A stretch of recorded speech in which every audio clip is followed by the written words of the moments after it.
Hello, welcome to the 8th day of my A Video a Day in December. It's not a Vlogmas, it's not a Bookmas, I don't know what it is. It's just posting a video every day in December. So there's some poems, there's some tags, there are some things like we're gonna do today, some wrap-up things for the year. So today I am going to wrap up my favorite things that I watched in 2024. So these are not in any particular ranked order. I enjoyed all of these very much. And if you haven't watched them, perhaps they might be something you're interested in. Early in the year, I did a rewatch of Orphan Black. Orphan Black is a series, it's a sci-fi series from the BBC.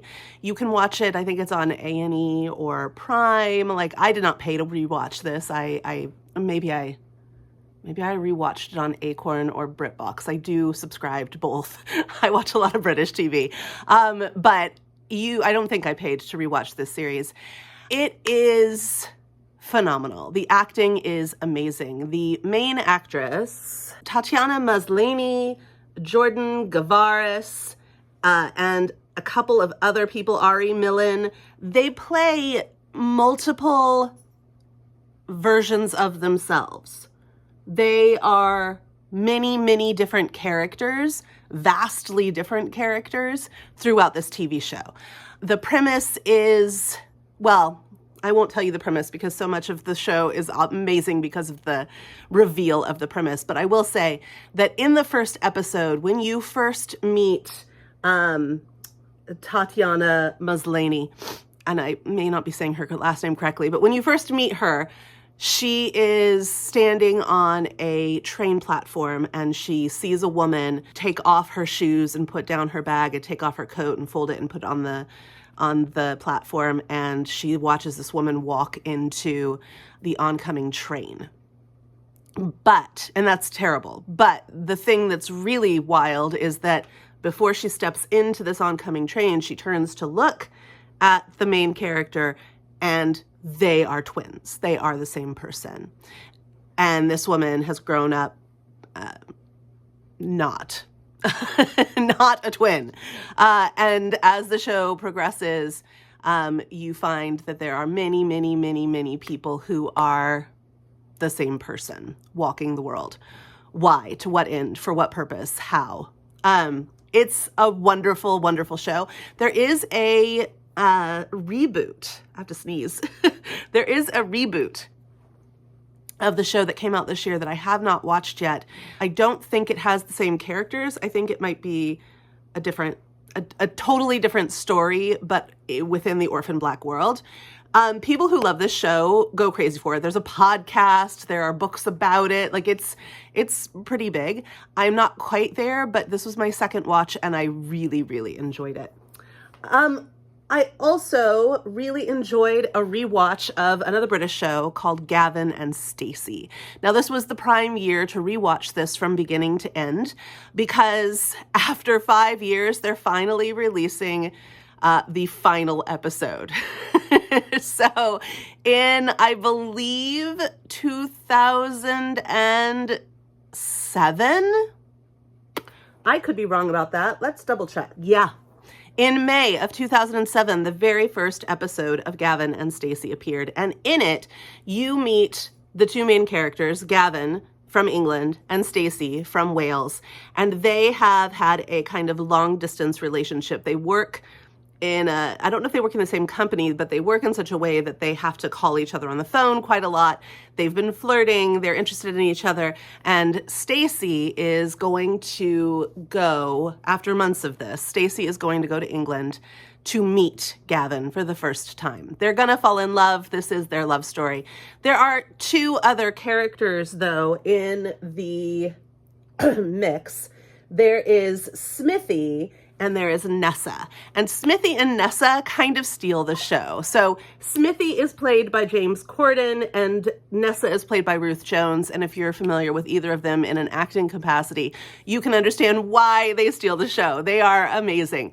And these two are the two best friends. So James Corden plays Gavin's best friend and Ruth Jones plays Stacey's best friend. And they have kind of an enemies to lovers sort of thing going on. In 2019, so the show runs for 3 seasons, with the final episode ending on a cliffhanger. The final episode of the 3rd season ending on a cliffhanger in 2010. Okay? So 2007 it starts. We have fairly consistent episodes till 2010. 2010 ends on a cliffhanger. 2019 Christmas special ends on a cliffhanger. 2024 Christmas special, we're finally going to find out the very end of the show. We are told this is the last episode of the show, finally. But these are major, major cliffhangers. If you haven't watched the show, you definitely need to get on this train. It is such a hilarious and delightful and heartwarming show, peopled with very strange characters that are also incredibly relatable, and just really wonderful. It's a wonderful, wonderful, happy show. I have also started, but not finished, a rewatch of How I Met Your Mother. Now, it has been such a long time since I've watched How I Met Your Mother, and so it kind of feels like I know the characters so well. I loved the show when it was first portrayed. I realize some of it does not translate well at all into our current day and age. Some of it is outdated for sure. Some of the jokes are outdated for sure. But that's true of everything. And so as I'm watching it though, I'm like, I know these characters so well and this feels so familiar, but I don't remember these storylines at all. And so it kind of feels like I'm getting to watch new episodes of an old favorite, and that's really fun. Pure nostalgia. I am just ignoring the things that 2024 us find offensive and enjoying the hilarity of the rest of it. And I love these Friends shows. Like, I love Friends. Again, doesn't age well, but I love Friends. I love The Big Bang Theory, and I love How I Met Your Mother. I just like these ensemble cast friend shows where there are multiple storylines going on at once that all kind of complement each other but also stand alone. I just really, really enjoy those kinds of shows. And Gavin and Stacey is like that too. Then for the first time, I watched and loved these shows. I watched from beginning to end, starting in January and ending in, I think, March, Doc Martin. And I'm gonna rewatch the Christmas episode, which is the final episode that I watched, I think, in March of the show. I'm gonna rewatch that this month. But I feel like I have a new family, like I have new friends. There's just something very special about Doc Martin. And yes, if you watch it like I did from start to finish, first episode to last episode in a short amount of time, fairly short amount of time, you will realize that the writers reused storylines over and over and over again. Not just similar storylines, they genuinely reused storylines from the first season in the last season. So that was a little bit disappointing, but also, if you're not watching it like I did, if you watch it over the course of a year or two, you're probably not going to notice. I think that's what they were counting on.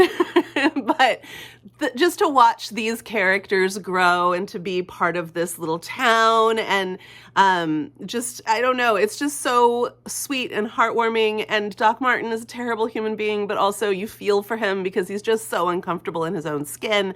Lovely show. Lovely, lovely show. And I watch a lot of K-dramas, and a lot of them these days just don't hit right. They'll be a little bit disappointing. I think I've watched 6 K-dramas this year. One of them stood out though, and it's the one that I almost didn't even watch because the premise was so meh to me. But I watched My Hollow Love, hollow as in hologram, My Hollow Love. It's on Netflix. You can watch it. You can watch it like I do with subtitles, or you can watch it with an English dub. Not all the shows have an English dub, but if you really don't want to read your TV, you can do that. But it is about a woman who has face blindness and a guy who has invented this AI hologram that can become like the greatest personal assistant, but somebody wants to steal that technology. And so they have to figure out, you perceive the hologram through a set of glasses. So these glasses get slipped into this woman's bag, and she puts them on, and the hologram appears, and they communicate, and the hologram is, as her assistant, is able to do a lot of things for her, including tell her who's talking to her and things like that. So her whole life changes when she gets these mysterious glasses slipped into her bag. The hologram is a digital image of the inventor of these. He is trying to retrieve the glasses from her without her knowing, and he doesn't know that she can't tell what he looks like. She's being pursued by the people who own the glasses and want them back. She's being pursued by people who want the glasses but have no right to the glasses. She's also just trying to live her own life. She can't recognize faces. She half the time doesn't know that she's talking to the same people over and over again. And all this while, she has this hologram who is very lifelike and human, and she falls in love with him. Of course, remember, he is an actual recreation of the inventor of the hologram. And many, many wonderful things unfold. We got mail. We got mail. Hey, Lola.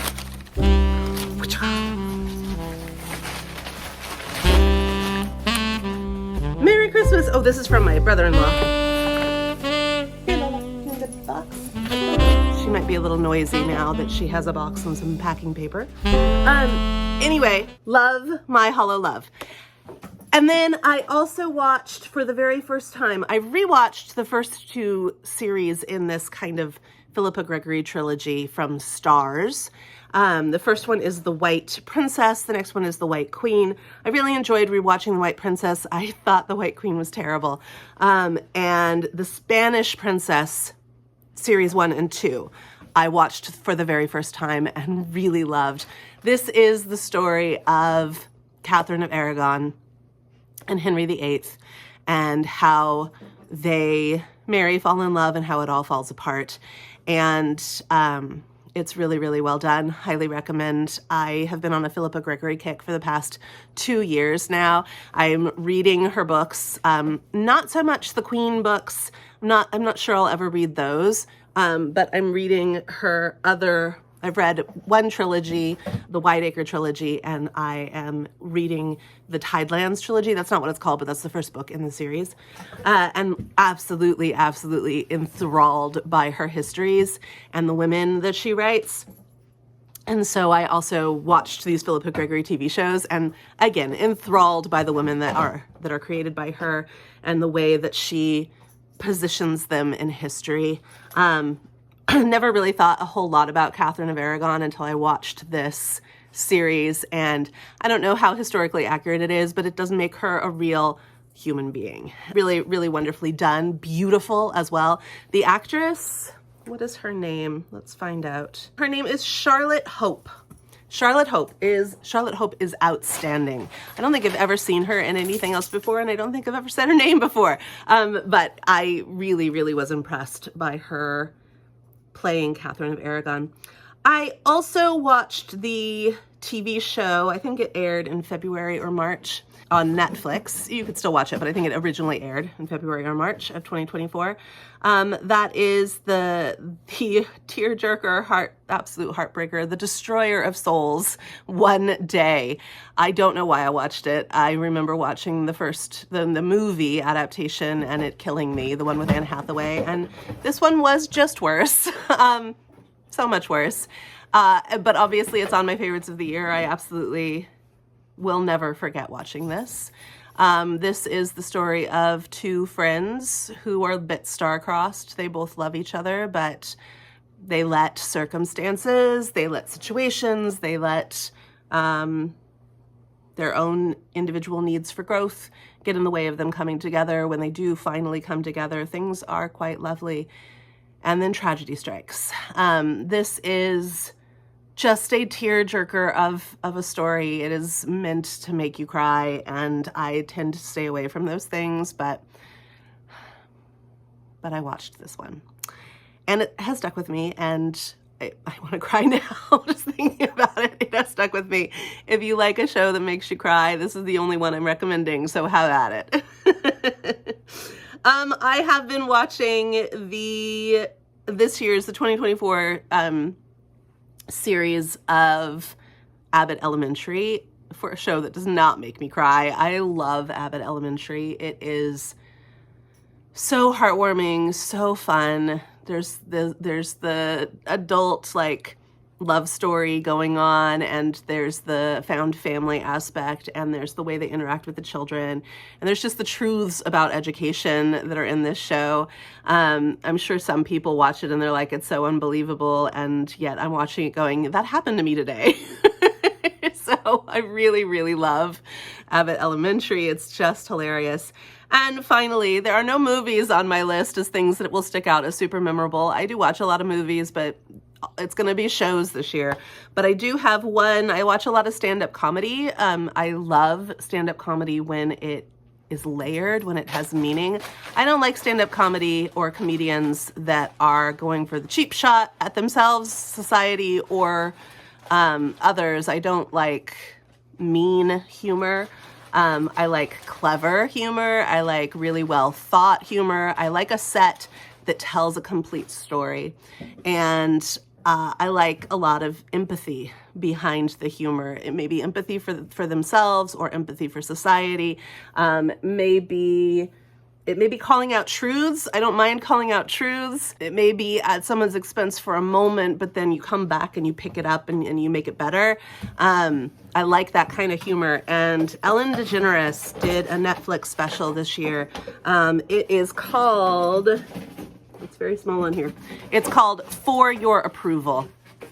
And Ellen DeGeneres, however you feel about her, has had quite a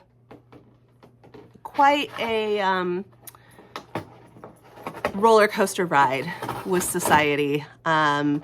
They loved her, and then she came out and they hated her, and then she worked her way back up and they loved her, and then she was a flawed human being and they hated her. And so she comes back again for a final, maybe final, she says final, we'll see, a final stand-up set before going into retirement. And it is called For Your Approval, and it is her heart. It is her heart. And I think that it's a good lesson for everyone. I don't think it is received that way by all because of cancel culture, which I am not generally into. And so I don't know. I thought it was very well done. I thought it was a wonderful statement. I thought it was a wonderful testament to her resilience and who she is and how she wants to operate in the world. And that's in a way that I really respect. So those are the things that I really, really loved watching this year, and I highly recommend them to anyone who enjoys the kind of reading that I do. You'll probably enjoy the kind of watching that I do as well. Again, I did watch a lot of movies. None of them are going to be favorites of my life, but these shows had a bigger impact than anything else I watched this year. So this is my 2024 list of things I watched that you should watch too, and I'll see you later. Let's go read or watch something really great.